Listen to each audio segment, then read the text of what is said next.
¿Habla usted español? Hmm? What do you expect to find out in Spain if you don't speak Spanish? Those sunbathers don't speak it either.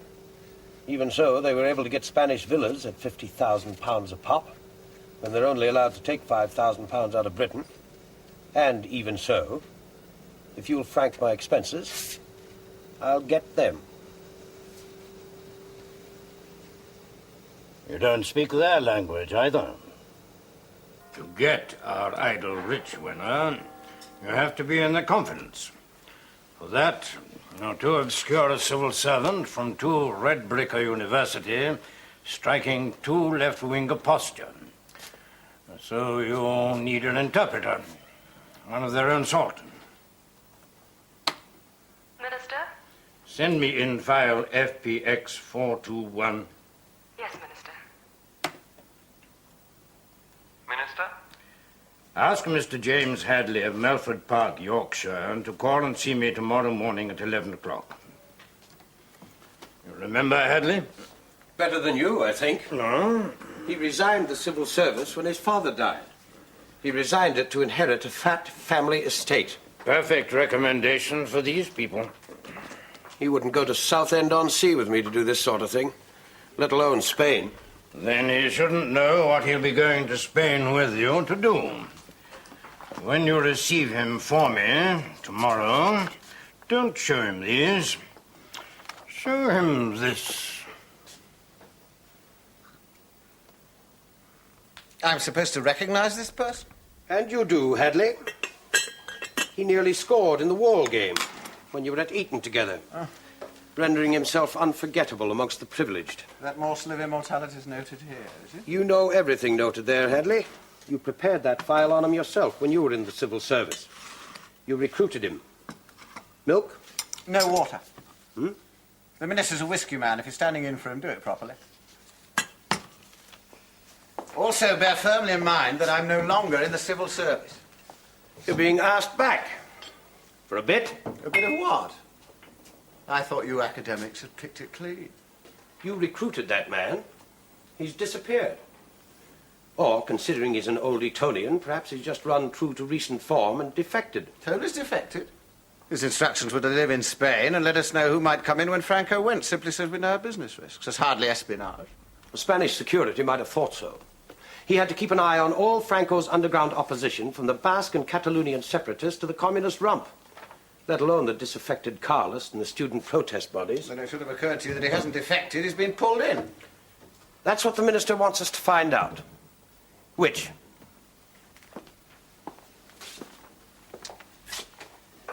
Why us? Well, you sent him there. Arranged his local cover and his finance. You'd know where to start. For example, he set himself up as a estate agent, specializing in villas for British buyers. So... That's why me. Why you? Well, if he's been pulled in, you might be too. If I'm with you, a representative of the British government, that's less likely. I knew the government were gingering up the civil service. I never knew it was to train you as bodyguards. Or invigilators, Hadleigh. That's more in tune. Yes. Well, perhaps it should be, considering the editorials you splatter over that provincial rag of yours. I seldom write for the Gazette. You own it, and you use it to encourage its readers to evade their taxes. To avoid undue deprivation by squanderbugs. To duck death duties. Provide for their young. Evade the travel allowance. Wangle enough sun on sickness certificates to go on enduring this appalling climate.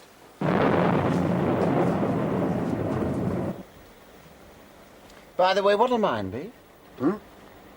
My travel allowance for the 2 weeks. I'm carrying the expenses. Don't worry about that. For what hotel? The embassy's booked us somewhere. We'll be met.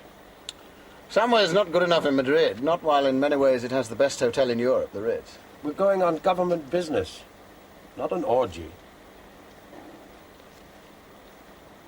I don't smoke, Hadleigh. Still?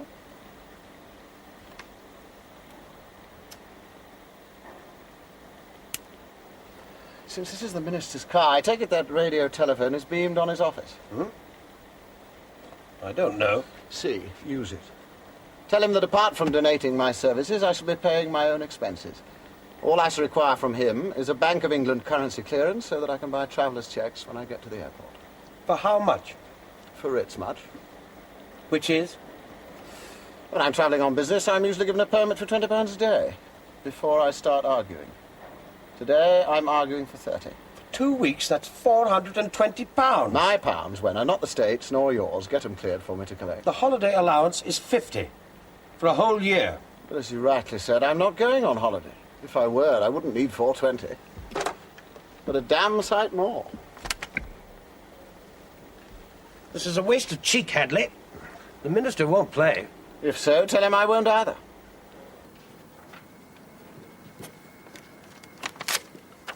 Thank you, sir. Would you sign these, please? Yes.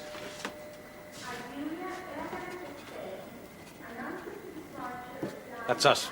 Can you get a move on? Have you my ticket? Of course I've got your ticket. Give it me. If you carry for us both, we'll be taken for a couple of quid.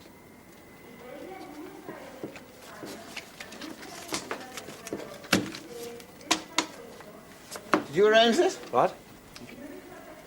It's the day's service. Luxury tariff. The most expensive way possible. What more do you want?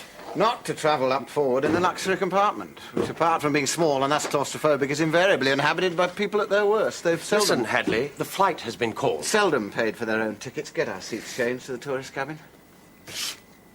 If you're worried about paying for your own drinks, haggle for a refund. Use that. The flight has been called, Hadleigh. And that's that.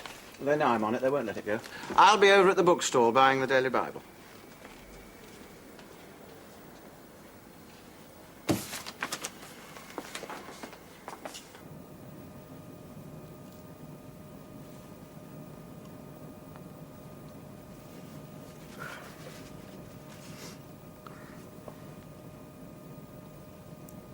Aren't you going to eat that?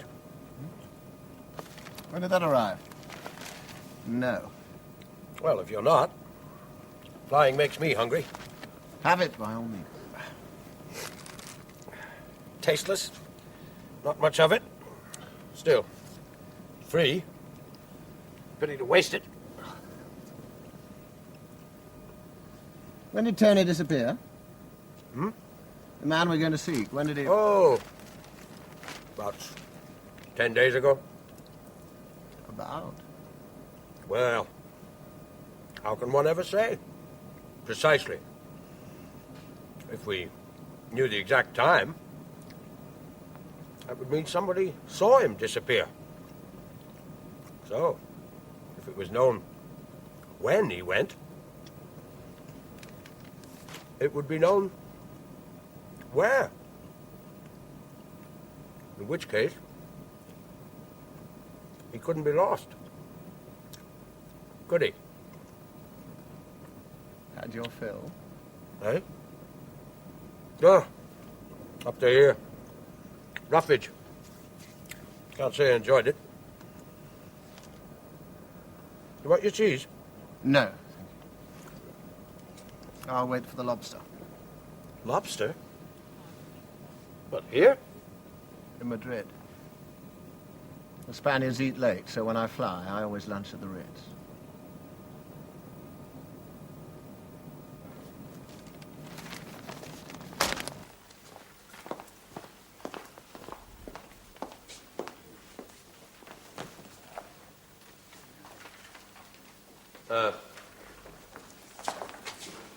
Habli vid English? Senor? English? Yes, sir, I speak English. I want 2 single rooms. Oh, I regret, sir, there are no rooms. No? Particularly single rooms. It is always difficult, and now there is the feria, which makes it impossible. Feria? The feria of San Isidro. Oh, the tourists come from all over the world for the bullfights. You have come for them too, sir? I wouldn't go anywhere for a blood sport, Fido. Full up? My condolences. You can always use the embassy booking, though. Buenas tardes, Pedro. ¿Qué tal? Muy buenas tardes, señor. Encantado de verle. Espero que esté mucho tiempo, Well, eh? I shall be staying for 2 weeks. Estupendo. So don't worry about the boy. I'll find my own way out. Baggage at the airport, sir. I shall have lunch at 3 o'clock on my balcony. Let's know where you end up. Oh, one moment, sir. This is for you. It came this morning. Then it was posted yesterday. Oh, of a surety, sir. You booked? From London, hmm? No, no. You must have. You had mail waiting for you. I always do have the day before the Miuras. What did he say? The what? The Miuras. These, sir. Bloody bulls? Oh, not bloody yet, sir. Tomorrow. Juanito, Mr. Hadleigh forgot this. Room 421.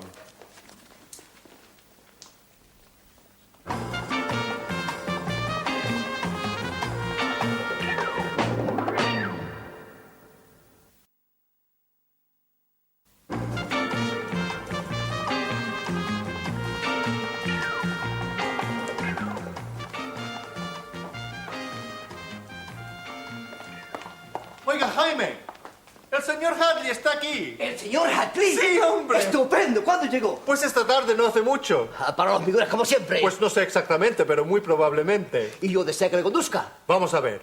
Déjemelo a mí, ¿eh?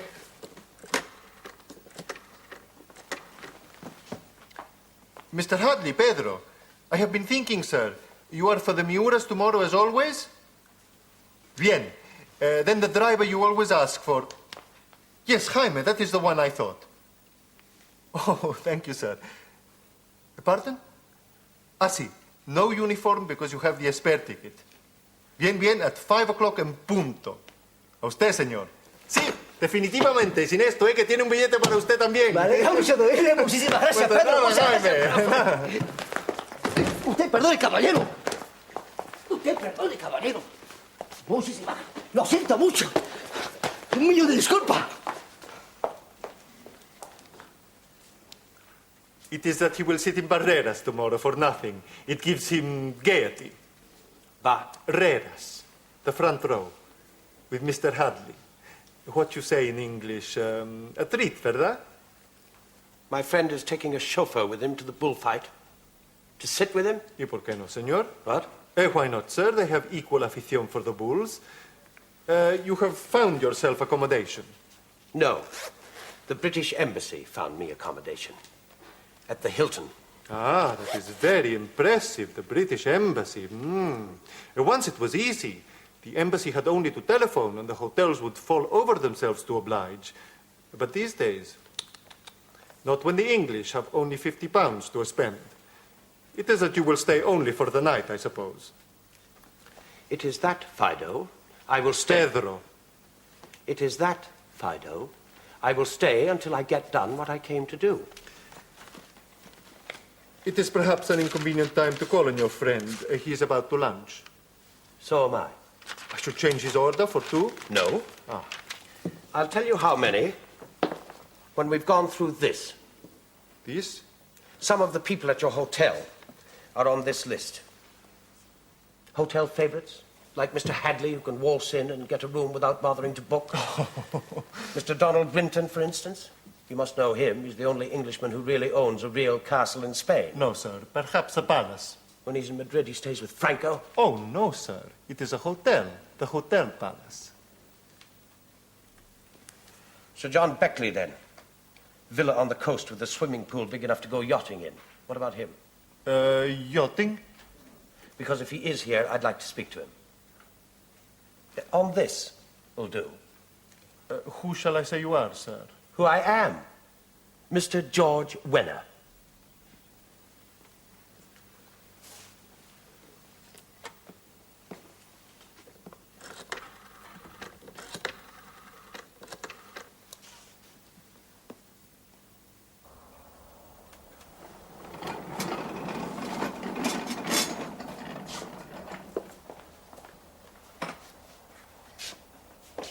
Más rápido, más rápido.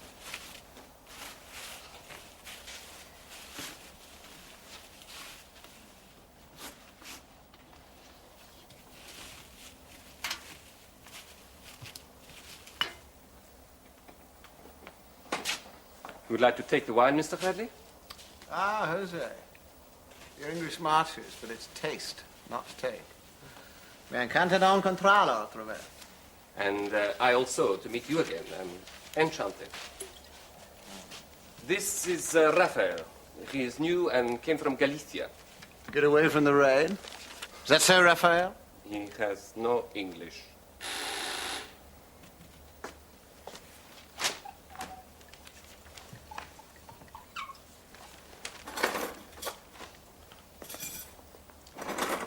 Mr. Hadleigh? Yeah. Somebody make a buzz at your door. Mr. George Wenner makes a buzz, being a busy bee. Let him, I'm afraid, in.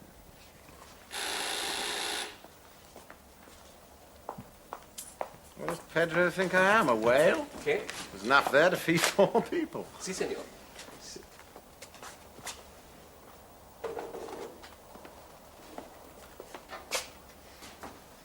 Hola! American. Hello, Jack. Yes, Sir John. Lobster American. Oh, the way you manage to remember what everybody eats. Now, let's see if I can. That's yours in the nutty. Well, this is what I ordered. 1 lobster. And that means Gracie's coming. Gracie Granger, who gorges everything with goo. Mrs. Granger. I say, who's this winner chap? George? Yeah, who spoke on your behalf? Would I have luncheon with you? Luncheon, mark you, not just plain bloody lunch. Yeah, what is he? You fielding a manservant these days? Jimmy. Oh, Lord, you. Welcome to the Miuras.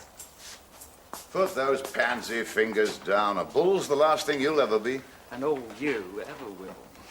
Food. Grilled. Cheeky of you to remember. We thought you were Gracie Granger. And we weren't far wrong. Ah, for me. Salacious. Most odd things are once you give them a try. But who have you up your sleeve? Gracie's in Peninsular, celebrating her 40th birthday by getting married. To Bill? To Juan Maria Gonzalez de Castaduro y Gourmet, a fisherman, 22.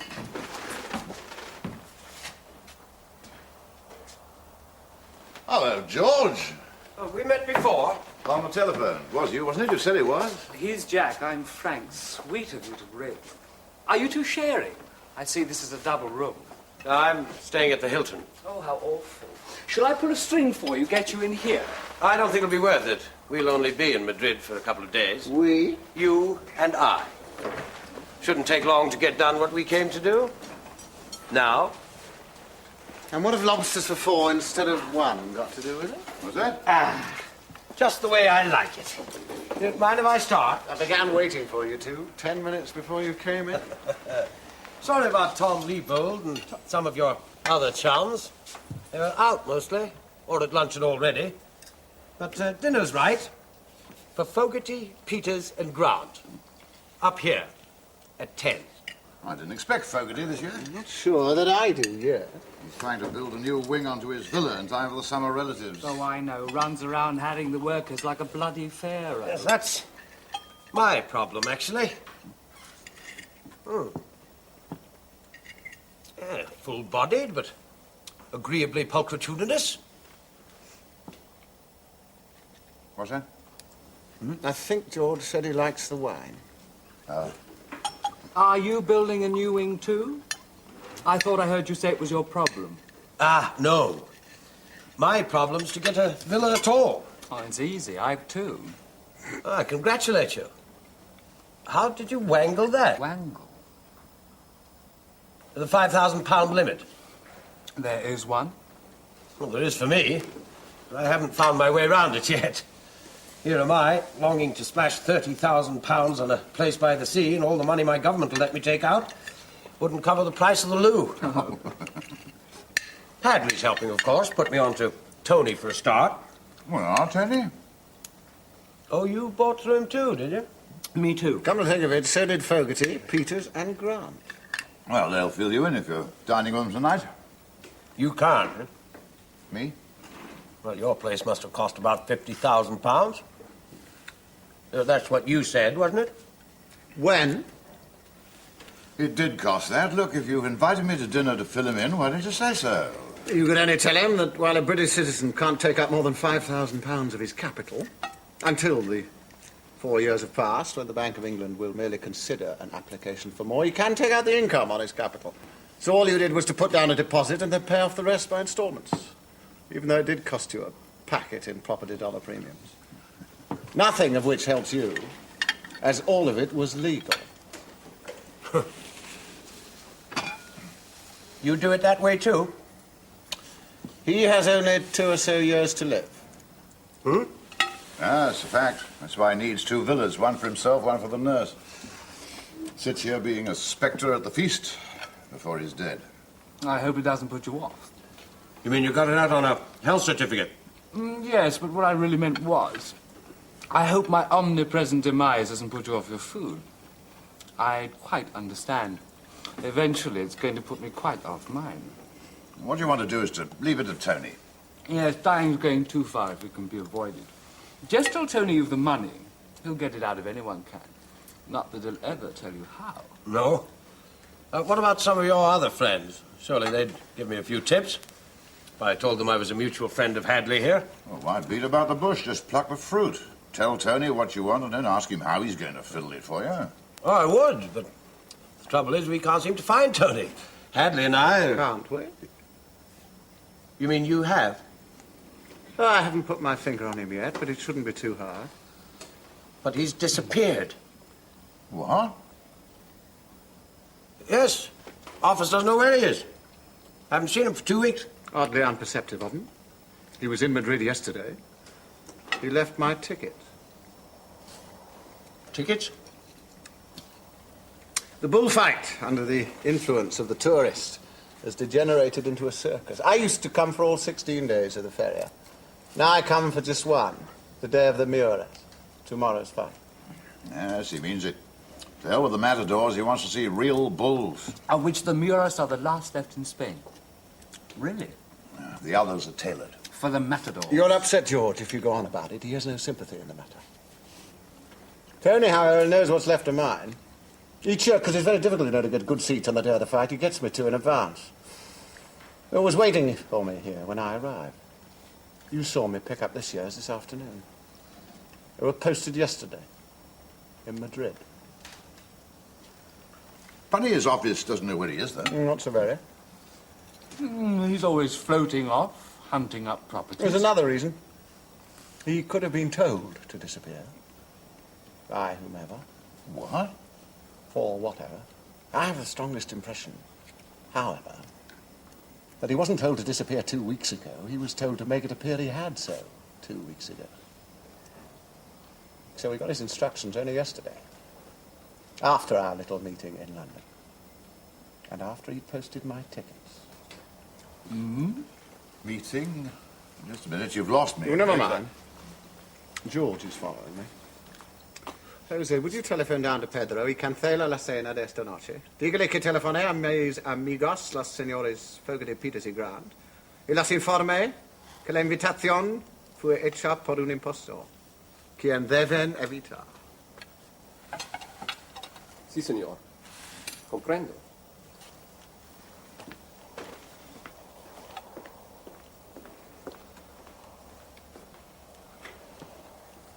Well, we might find out where he is tonight. How, George?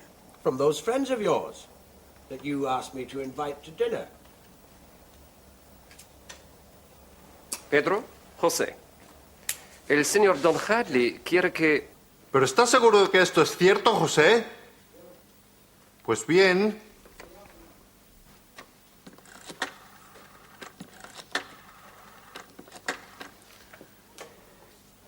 Mr. Fogarty, Pedro, Mr. Hadleigh wishes to say that the invitation you received to dine with him tonight was made by an impostor who should be avoided.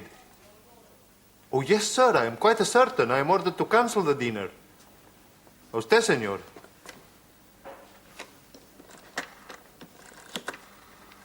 Buenas. Continue. It is you I am ringing, Mr. Peters.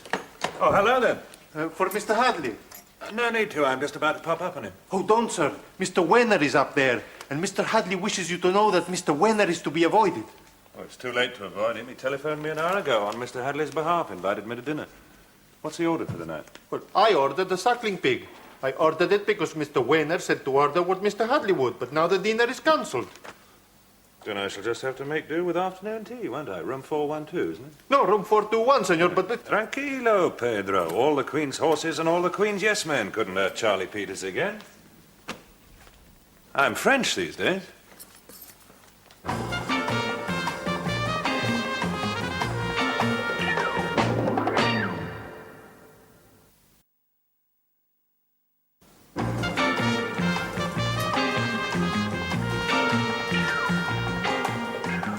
Oh, yes, French. Well, you don't look it. Here's the passport. Bright and new. I'm not an immigration officer. And neither am I. Just nosy. Cat got your tongue, James? No. Rat. Chronologically, you're 4 years older than I took you for, Charles. Oh, look. French mum. Yes, I knew that. She had the money.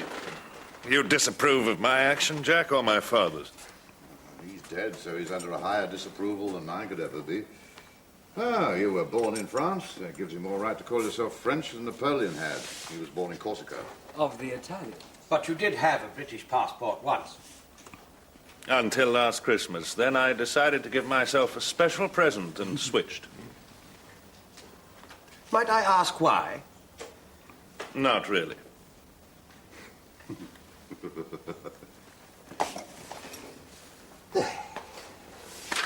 Where are you sitting tomorrow, James? Tendido nueve. Me too. I'll look out for you. Then I might not. Afternoon, Winner. Yes. Chilly bye.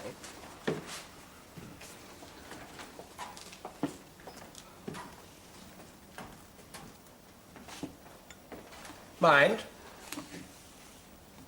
Pity to waste it. Then why drink it? What? Well, in fact, I don't mind telling you. Why I became French. Perhaps I can tell you. Because like a lot of so-called Englishmen, to be found lazing about on the Costa Brava and the Riviera in their fancy villas, you've taxes to dodge. And not one scrap of social responsibility to your conscience.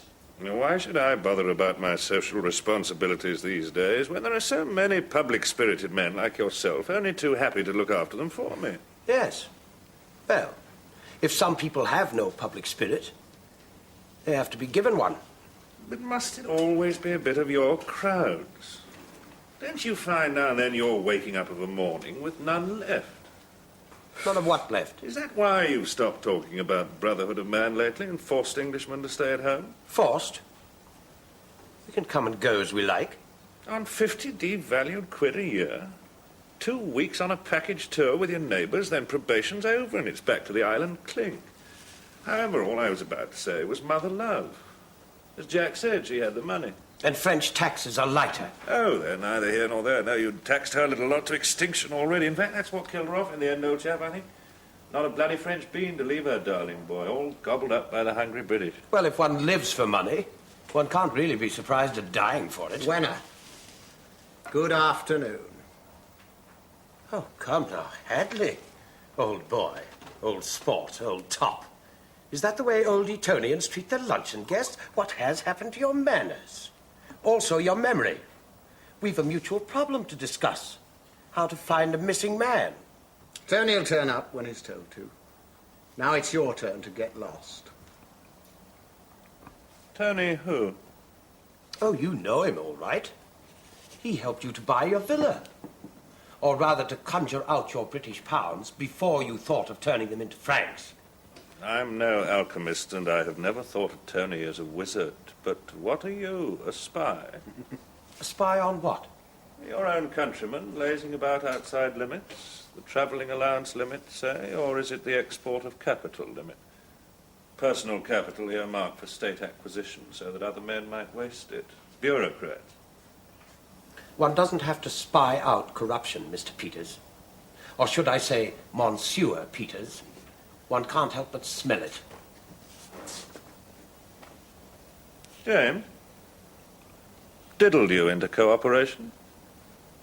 Or should I say collaboration? Did he spun you a yarn about a missing man? Well, let's be fair. I was already coming down in any case for the Miuras. You didn't tell me that. Or my minister. I invariably believe that politicians should explain themselves to electors, not the other way round. More wine? No. Oh, no, Hadleigh. Not yours. No, yours, George. You invited everyone. This is all on you. Or rather, on the British government. I'm returning to London tonight. Now, it's highly unlikely I'll get anywhere here because of your obstruction. What are you going to do? Well, tomorrow the Miuras, and then I think I shall laze on for a week or two. Yes. I thought you might try that. Try? Oh, come on. Lubricate your throat. I could listen to it grinding away all afternoon. You were granted expenses by the British government. Now get this very clear. My money went. You know that very well. On my say-so. The minister's. You can say so. But he's the one who says yes. You will either return to London tonight and cash in those traveller's checks the moment you land, as you are required to do by currency regulations, or you will stay on here, lazing about. But if you do, when you do return, there'll be a reception committee, and they will want to know if you have spent 1 penny over your allowance for your hotel bill today, and if you have, old chum, I shall be delighted to see what they'll do to you. Providing all the evidence the state could wish, hmm? A dirty job? Yes. A most distasteful one. But dirty jobs have to be done. By someone. No, when our dirty jobs exist, yes. But that anybody has to do them, no. And if nobody would do them, the world would be a much more attractive place in which to live. That's a view. Bloody anarchy. Far from it. The ultimate in civilization. Live and let live. Defying government. Preventing government from going too far. Refusing the price of perfect government, which is absolute obedience. The absolute obedience which in the end leads to the sort of job that once was there to be done at Belsen, Dachau, Auschwitz. Nobody had to burn those people, but burnt they were. And if you'd been born a German, you'd have done it. You've gone to your own head, Hadleigh. Come down to earth. The charge hanging over you has nothing to do with genocide. Nothing that grand. Just a paltry bit of money grubbing. Petty cheating. Oh, but I thought all you had in mind was that I made a false declaration as to why I should want a bit of my own money to spend abroad. What other charge could there be? Well, I don't know, but there's got to be one, hasn't there? Because I made no declaration, you did. And as you rightly say, it was a false one. Now sit down and hang on to this. You order this banquet, and I'm going to make sure you eat up every polluted crumb of it and lap up every bitter drop. Because thanks to you, Charlie Peters and I are going to make £250,000 truant British pounds. Capital profit. Down here in Spain, with British currency, conjured, to use your word, out. How? By tearing down Charlie's little villa on the Costa del Sol, on excellent land, and putting up a luxury hotel. I know all about Charlie's so-called excellent land. I have photographs of it. Miles from anywhere, flat as a pancake, good for nothing. Beside the sea, with splendid fashionable underwater fishing, and so flat it beats me why nobody's thought of putting a private landing strip on it before. Yes, that's an idea. The millionaires will lob in by the dozen to show off. Yes, I'm sold. Oh, I'm so glad you're sold. Now all we need is a little bit of my capital for development. I've known just the place. And a French passport. Now, British citizens can't take out more than £5,000, but of course that doesn't apply to former foreign residents returning to their place of origin. Such a man can take his lot. Now, Charlie, how much exactly is it that I owe you? Well, I've decided that I'm in debt to you for what I've forgotten. Perhaps you slew me at poker sometime, someplace. Or perhaps I just bet you a considerable sum that George here was a fine fellow, and as you can readily see, I lost. Anyway, George, I'm going to pay him his money in London, and he's going to spend it down here in Spain. And I'm going to find the contract between you and put you where you belong. In prison. There'll be no contract. Charlie's word's good enough for me, just as my money is good enough for Charlie. You do the managing, the worrying, the work, and we share the profits 50-50, agreed? And I pay back the principal, how? As and when you like. Time limit of 10 years. Mother would be so charmed. Mother will turn in her grave when you're picked up and thrown in with Hadleigh. Picked up? Where? Trying to leave Britain with his money. I have no intention of lumping a heavy load like that about with me in a suitcase. Well, you'd need something more like a cabin trunk, wouldn't you? Anyway, George, he's just going to transfer it by bank draft. Rumbled that. Don't worry. You're being considered for public office, I believe. Would you accept? Yes. Yes, I would if I was asked. With considerable reluctance, I've decided the only way to keep certain law thumpers out is to go in yourself, occupy the pitch. Make a nice scandal. One of the state powers that you no doubt deplore. Give it the right these days to inspect bank accounts. Any transfer of money from yours to his will become a matter of evidence. Now, it's just possible my accusation won't stick. Just a touch possible. But I'll make it. And you'll have to defend it. And the mud'll stick. Whether you get the verdict or not.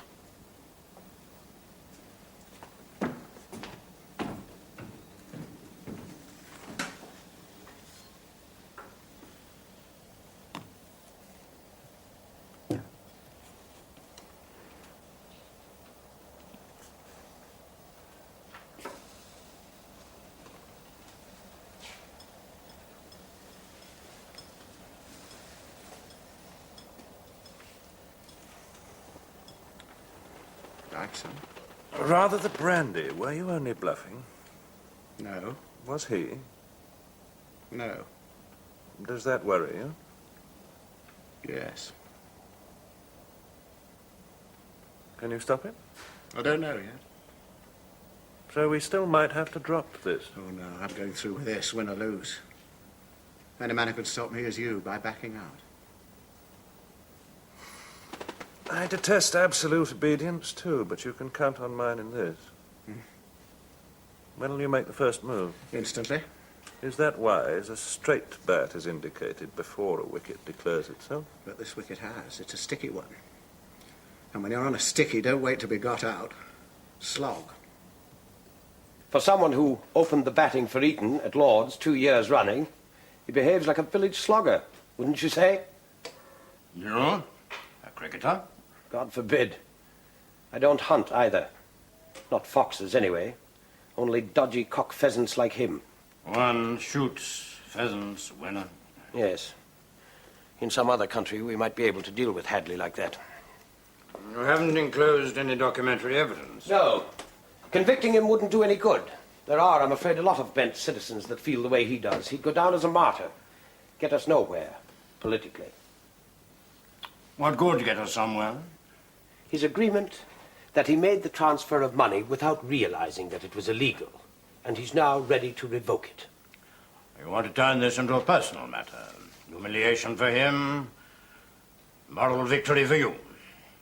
That comes into it. But as an instrument of the government, I have to do more than just please myself. My recommendation, Minister, is that you suggest to Hadleigh that his defense will be accepted if, to show that he's in earnest, he agrees to stop writing articles, inflammatory or otherwise, for the Westdale Gazette. Only a provincial paper, you know. He might also like to contribute to your party funds, on a scale commensurate with the Spanish venture that he will repudiate. Our recommendation, then, is blackmail. I wouldn't put it like that. And in view of the state of your party funds, I'm surprised that you would. £250,000.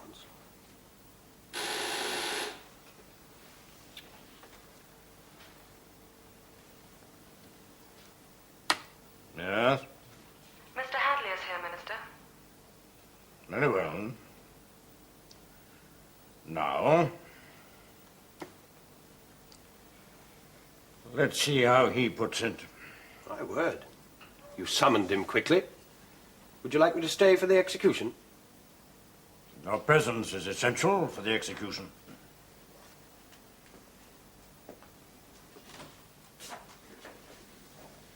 Good afternoon, Hadleigh.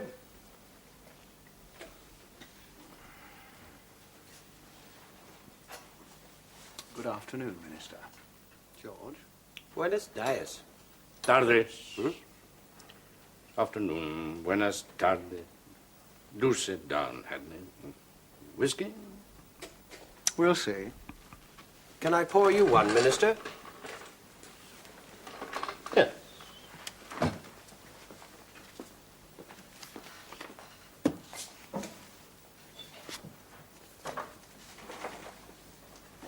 This is a very serious accusation, you know? Yes. That's a good start.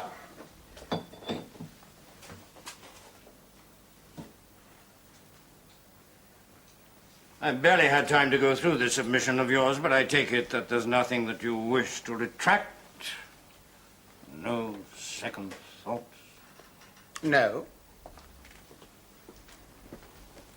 That's from Hadleigh. A submission which he says he makes with much reluctance. It appears that a civil servant of this ministry, not that that should diminish our impartiality, is attempting to buy in Spain a villa to the value of £30,000 without complying with the exchange regulations. Isn't that mine? Why didn't you name him? I don't believe that a political party shall be held up to exaggerated public ignominy because of the human behavior of an individual member. Not if it can be avoided. What's any political party got to do with it? I thought you said he was a civil servant. Has he got a name? I'll name him, Wenner, only if I'm compelled to.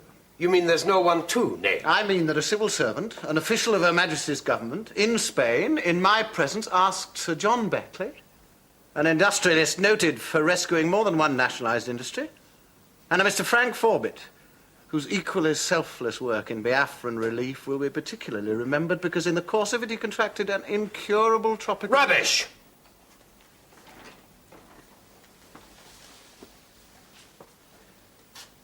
You didn't finish, Hadleigh. Sir John and Mr. Forbit were asked by this particular civil servant, in contravention of the regulations, for advice on how to get his money out.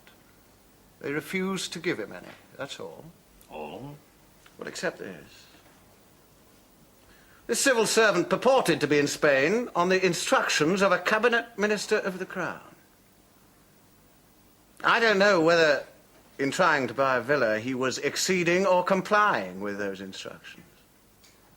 But that's what a political party might have to do with it. I will not stay here and listen to an anonymous accusation against a person not present. You're confused. I'm not anonymous. And the person you describe as not present won't be anonymous either if he does one of two things. Which are? Shouts too much, but that's a third. The first is fails to realize he can present but one word against three. His word against yours. And considering the muck that you write... Mr. Hadleigh has attached documentary evidence. Sworn affidavits from Sir John and Mr. Forbit.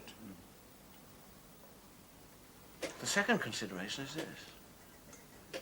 The man knows I know. He may therefore make a scurrilous accusation against me in order to cast doubt upon my word. If he does that, he'll merely declare himself. Because the word of Sir John, and particularly the word of Mr. Forbit, is above suspicion.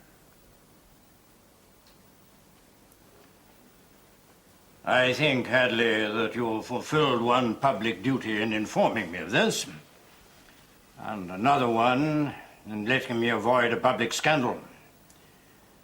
I infer that you are willing for this to go no further, if I am.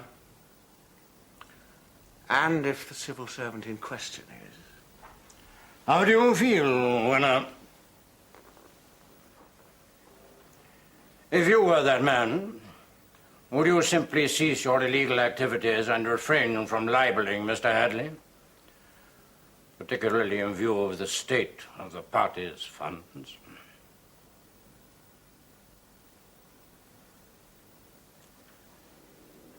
Well, I'm not the man, am I? Don't be too sure, Wenner. could all of us become that man if we watch others more than we watch ourselves. Minister? Yeah? I'll have that whiskey after all.